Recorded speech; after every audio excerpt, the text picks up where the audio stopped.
Hello friends, welcome to The Point. In today's session, let's discuss about sectors of the Indian economy. So have a look at all this picture. You'll find that people are engaged in various economic activities. So some people are producing the goods and some others they are giving a service. They are providing a service to the people, and all these activities it happens around us. So this group they are called as sectors. So the above two images are production sector, producing sector, and the below two images are service sectors. There are three types of sectors: primary sector, secondary sector, and tertiary sector. Let's have brief discussion about all these three sectors. Primary sector.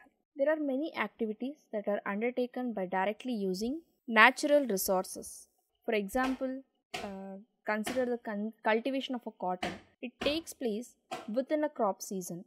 And similarly, in case of an activities like dairy, we are dependent on biological process of animals and availability of fodder. The product here is milk. So milk is also a natural product. So when we produce a goods by exploiting a natural resources, and that activity is called primary sector. Why it is called primary? Why? Because it forms the base for all other products that we subsequently make. Most of the natural products we get from agriculture, dairy, fishing, forestry. This sector is also called agriculture and related sector. In the secondary sector, it covers the activities in which natural products are changed into other forms through the way of manufacturing. So this secondary sector, it is the next step after primary.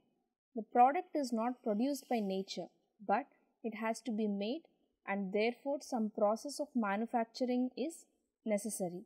And this type of manufacturing, it could be in a factory, a workshop, or at home.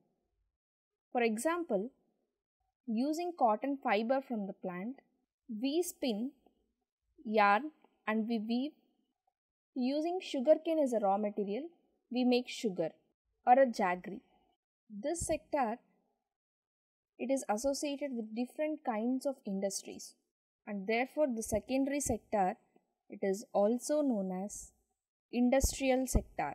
So after primary and secondary, there is a third category, and that is called tertiary sector, and it is different from primary sector and secondary sector. So this tertiary sector, this is the activity that help in development of both the sectors, primary and secondary sectors. So this tertiary sector, it does not produce any goods, but they are the support for production process. For example, goods that are produced in primary or secondary sector, they need to be transported by trucks or trains or some other means of transport, and then it should be sold in wholesale and retail shops. We need to communicate with other retailers or wholesalers. We need money and we borrow them from the banks to help for production and trade.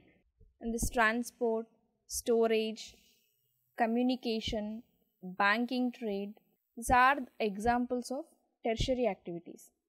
These activities, it generate services rather than goods. The tertiary sector, it is also called as service sector. So this service sector or tertiary sector, it includes some essential services that may not directly help in production of goods. For example, we require teachers, doctors, and those who provide personal services such as barbers, cobblers, lawyers, and so on. So in recent times, certain new services based on information technology such as internet cafe, ATM booths, call centers, software companies, this have gained importance in the society. Comparing the three sectors, the various production activities in the primary, secondary and tertiary sectors, it produce a very large number of goods and services. But how do we count the various goods and services and know the total production in each sector?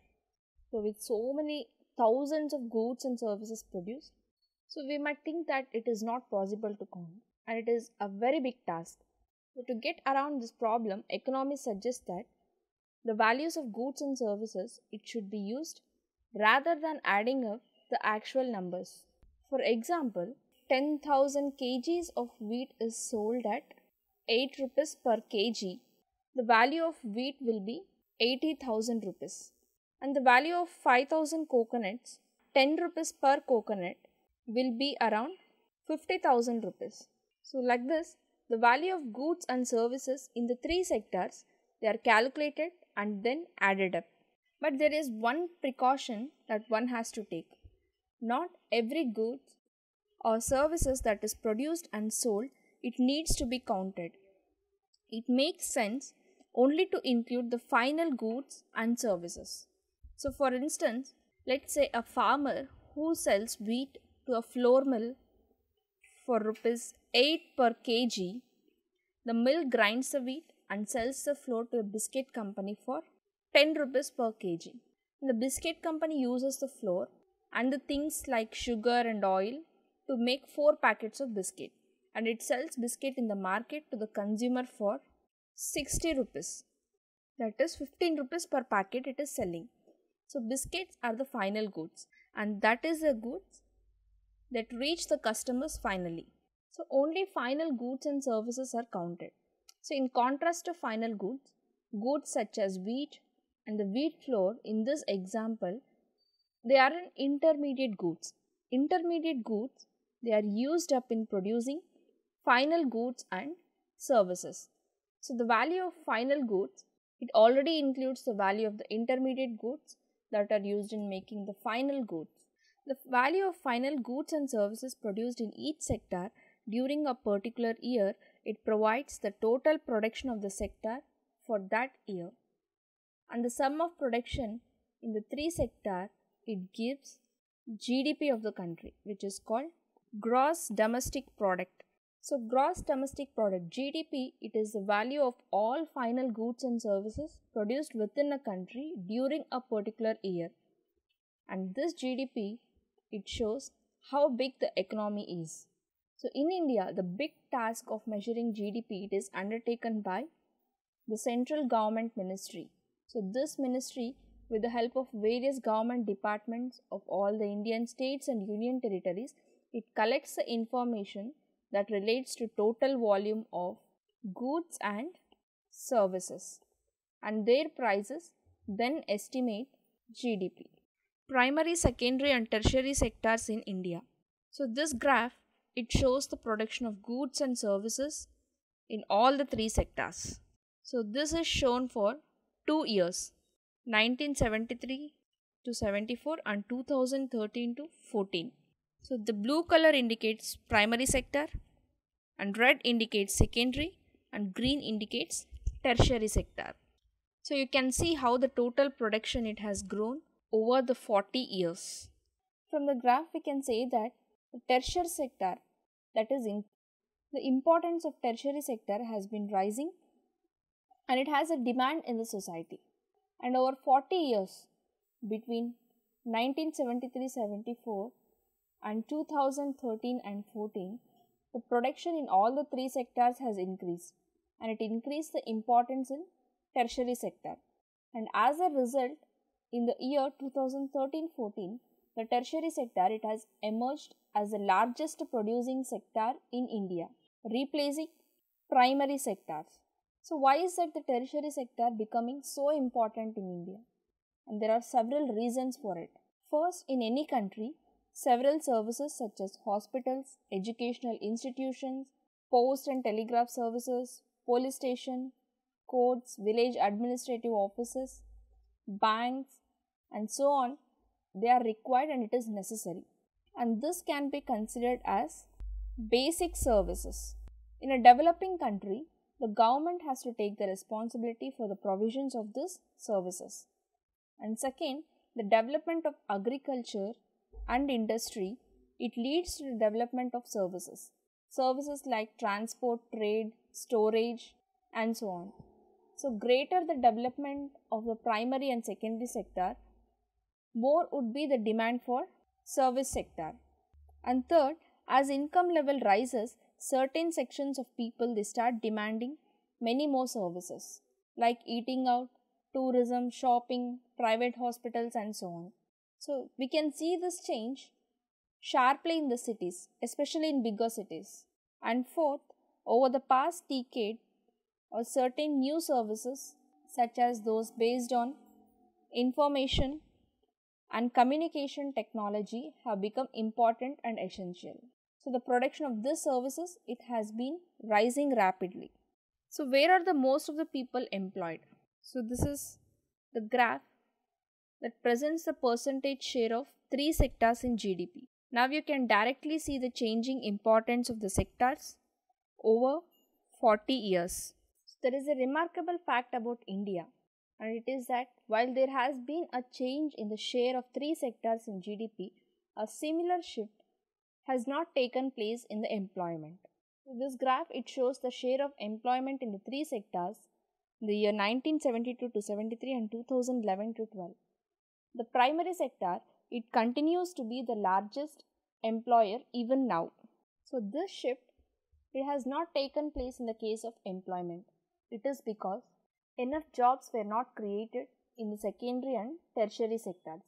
Even though industrial output or the production of goods went up by more than 9 times during this period, employment in the industries went up by around 3 times.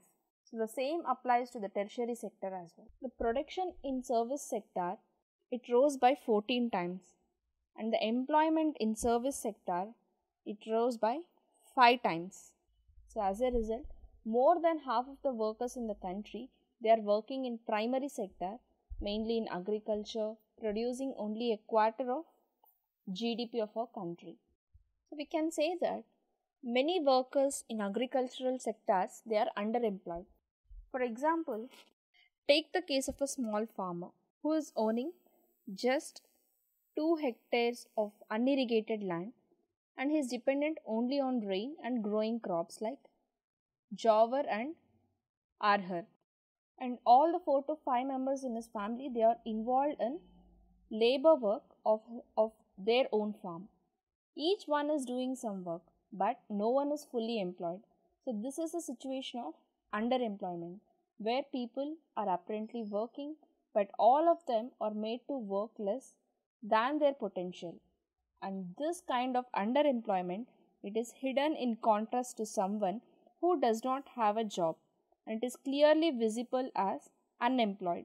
Hence it is also called disguised unemployment. How to create more employment?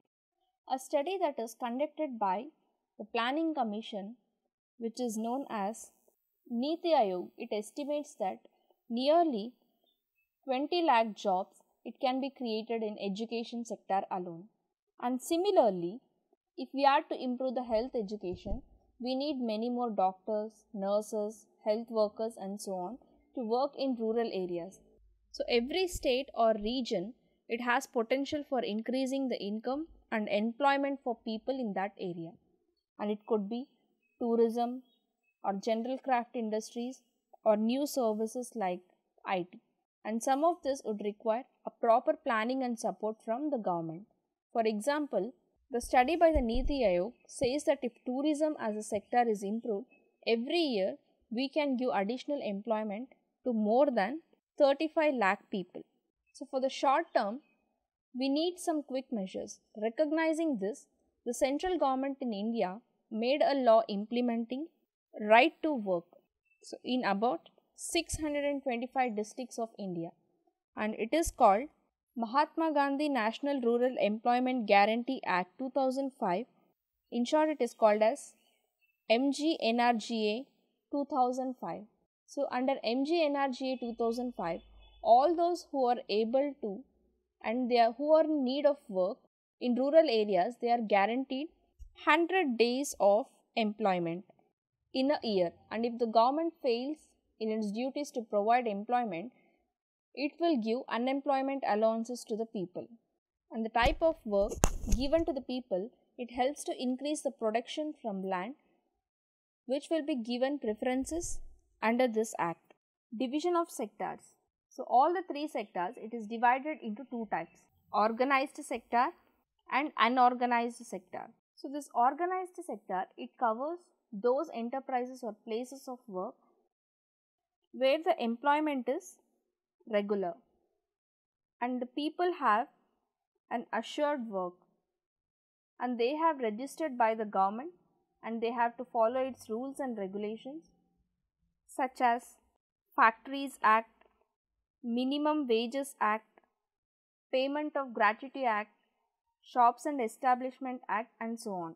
And it is called organized because it has some formal process and procedures, and some of these people may not be employed by anyone but they may work on their own, but they too have to register themselves with the government and follow all the rules and regulations. So the workers in an organized sector, they enjoy security of employment. They are expected to work only of a fixed number of hours, and if they work more, they have to be paid more. There are many more benefits. They get paid leaves, payment during holidays, provident fund, gratuity and so on. And even they are supposed to get a medical benefits under the laws. The factory manager has to ensure facilities like drinking water and safe working environment. So when these people retire, these workers, they also get pensions. So this is organized sector. So unorganized sector, it is characterized by small and scattered units, so which are largely outside the control of government. So these are rules and regulations, but they are not followed by the unorganized sector. Jobs here, they are low paid and they are not regular in nature. So there is no provision for overtime, paid leave, holidays, leave due to sickness and all those things. Employment is not at all secure here, and people can be asked to leave their job at any time without mentioning the reason also. So when there is a less work, so people are asked to quit their jobs. So this sector includes a large number of people who are employed on their own, doing small jobs such as selling on the streets or doing repair works and so on. Sectors in terms of ownership. So there are two types of sectors in terms of ownership. They are public sector and private sector. So in the public sector, the government owns most of the assets and it provides all the services. In the private sector, ownership of the assets and delivery of services is in the hands of private individual or companies. So railways or post office, it is an example of public sector, whereas companies like Tata Iron and Steel Company, which is called Tisco, and Reliance Industries Limited, these are all private companies. Activities in the private sector, they are guided by the motive to earn profits, and to get such services we have to pay money to these individuals and companies. The purpose of the public sector, it is not just to earn profits. Governments raise money through the taxes and other ways to meet expenses on the services rendered by it. So in the modern day governments, it spends on a whole range of activities, and there are several things needed by the society as a whole, but which the private sector will not provide at a reasonable cost. So in the next session, let's discuss about money and credit. Thank you.